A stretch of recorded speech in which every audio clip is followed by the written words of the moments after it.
All right, it's going to be a little test of all my maintenance work on my bucket truck. I got a 3116 in it, Caterpillar.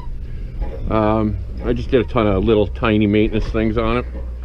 I'm going to check the oil. We're going to start it, and as long as I'm out here, I want to do a quick little what I do to heat my hydraulics when it's really cold.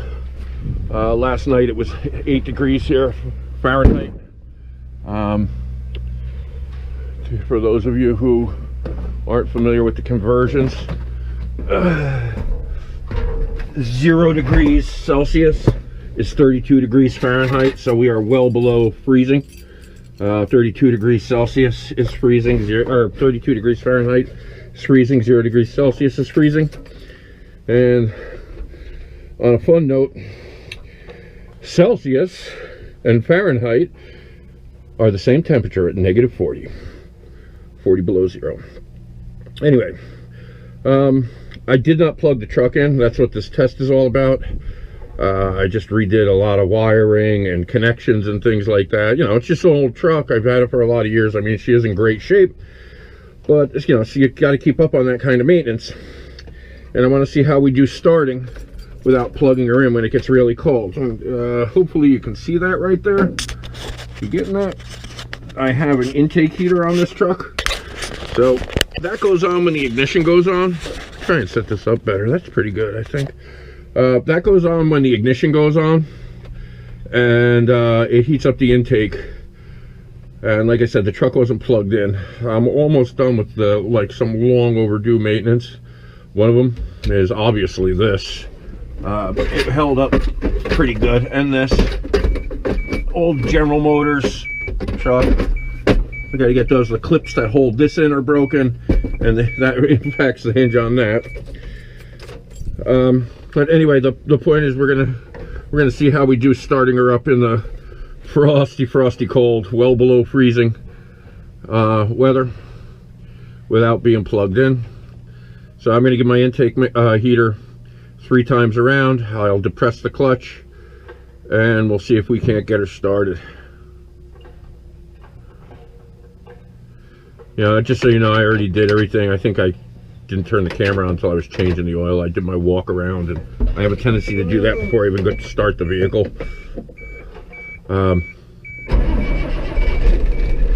Look at that. That's not bad. Let's give her one more time on the intake heater. Yeah, I do my walk around. I give the vehicle a once over and make sure nothing's leaking. Then I check my oil and I fire her up. So I didn't think to turn the camera on. I would have done a quick walk around with you. And it's, you know, all the standard CDL stuff here. Tire pressure and lights and blah blah blah blah blah blah blah blah blah, because on this vehicle even my blinkers work without the ignition on.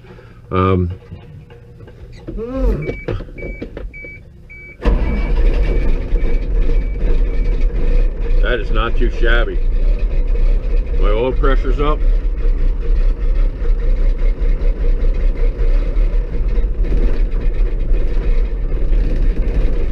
Now I'm going to leave this at idle. Oh, no I'm not. I mean, it is cold. For the fact that this even starts, I got to be honest, it turns over like that, I got to be honest, I'm kind of impressed. Yes, the block heater does work, and it's just that it wasn't plugged in. I figured I should test this, so that way if I have to leave it somewhere where I don't have power, I know what I'm in for. But look at that.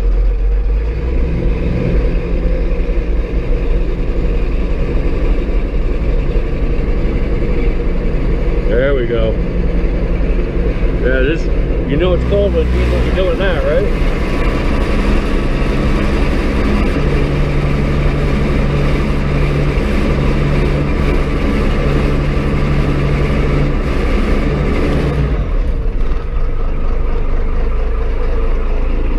Hoo-wee.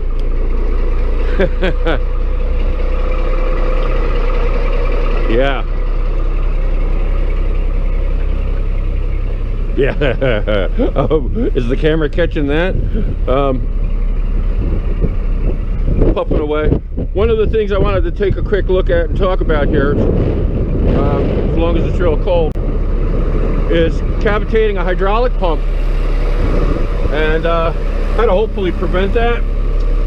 And when it's this cold, hydraulic fluid's cold, PTO's on, hydraulic fluid's cold, and you can hear it in the pump, you can hear it in the idle of the engine.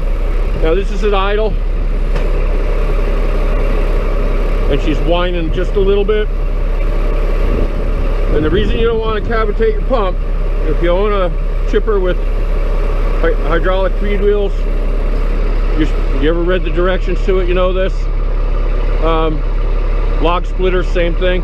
You always let them warm up and let the fluid cycle through and heat up a bit before you operate it, because if the fluid's really thick, it'll cavitate at the pump. There'll be air in the pump. If the pump cavitates, you can blow your pump. The other thing you can do is, if you have any weaknesses in your line and it's very thick fluid, you put it under too much pressure, blow a line prematurely, you blow out gauges, you can run into a lot of problems. And this truck uses an AW22 oil as per manufacturer specifications for not only this rig, but for the climate I live in year round. And it is a much thinner oil than most, but it's what it calls for, and that is specifically to reduce cavitation in cold weather. All right, now first thing I do is I'm going to put my outriggers down, because I want to be able to cycle as much fluid out of my hydraulic system and into my reservoir as possible. Okay, so I want to be able to actually get my boom up at some point. And the best, easiest way to do it is I put the riggers down so my vehicle's stable, but I have a selector unit for outriggers, or the unit, I put it on the unit. Now that doesn't mean a whole heap a lot on the unit if you're on the lower controls, because basically this short circuits a whole lot of hydraulic flow. If you put it on the upper controls, now you're circulating through your bypass valves all of the hoses all the way up the boom into the basket controls. I'm going to go take a look at those right here, and as you can see, those are full bore 1/2 inch lines. Yeah, here, this is something else I need to remember to do. This is just the Kevlar sleeve over the lines, 1/2 inch lines, and those are the manipulating lines, but those lines are always active and they have open center valves, so all the fluid is running through as long hoses as possible. Now it's putting it under some pressure, not a whole lot, because it's doing the bypass thing, and the bypass is set up so that when you stop it, it'll just bypass and flow right through, rather than blocking up and building up huge pressure behind your valve. Easy enough, right? So you want to let it flow through there, because when you do increase the pressure on a fluid, you also increase the temperature. So when it's just cold, you want to let that run a while, and then I turn it to my lower boom controls, selection, lower controls, control selector, okay? And I'm going to operate my upper boom first. Okay, I have 2 pistons on my upper boom that operate simultaneously. One on the top, one on the bottom. I'm sure you can see that. So I'm going to lift this upper boom out of the cradle first, and then I'll lift the lower boom. And then at a certain point here, I can almost guarantee you're going to hear this truck whine. And what that is that's the fluid not moving adequately through the pump. So what we're going to do is we're going to go upper boom unfold. You can hear that? And then we're going to go lower boom unfold.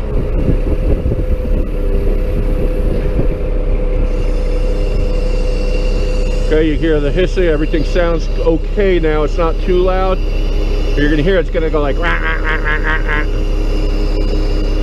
And that's how you know. You're getting louder.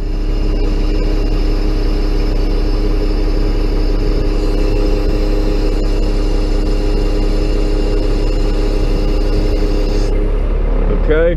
upper boom unfold.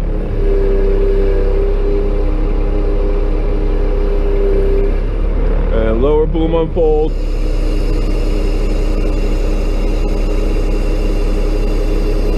There it goes.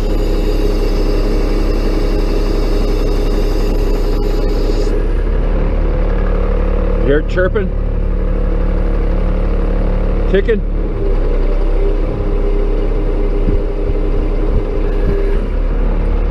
And what we'll do is I'll cut sections and put them next to each other.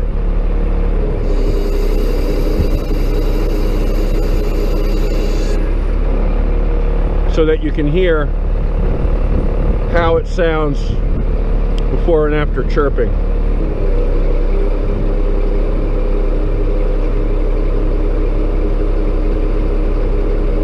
There it goes.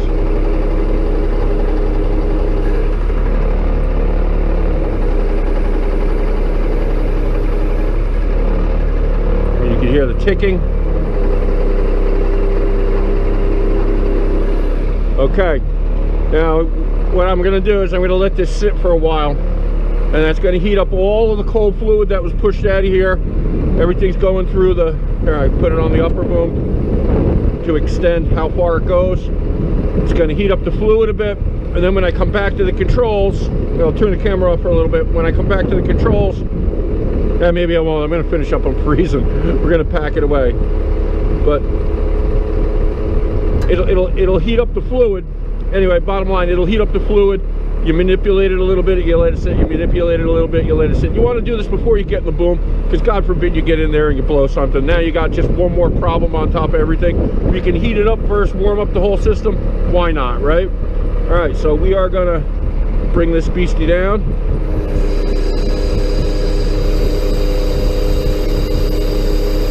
See if we can end up with some good noises.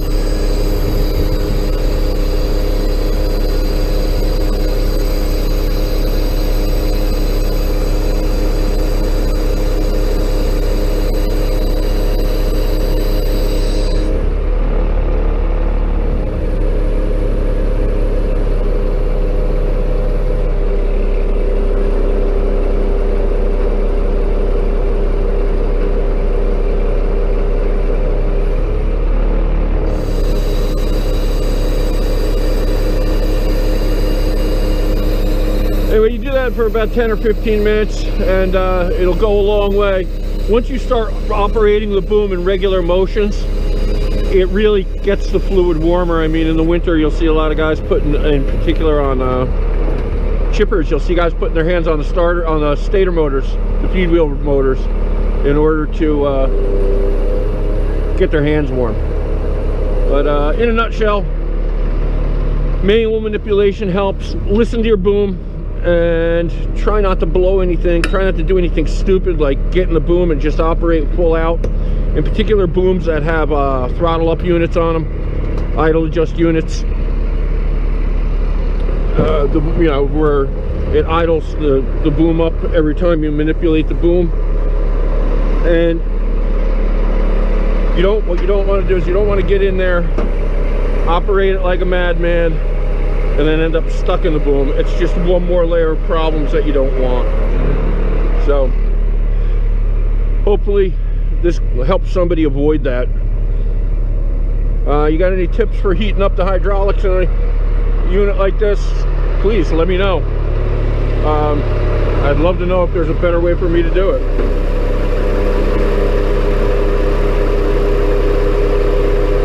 Alright, I hope that made sense. Hope you got something out of it. Video out. Let's let that run a little bit longer.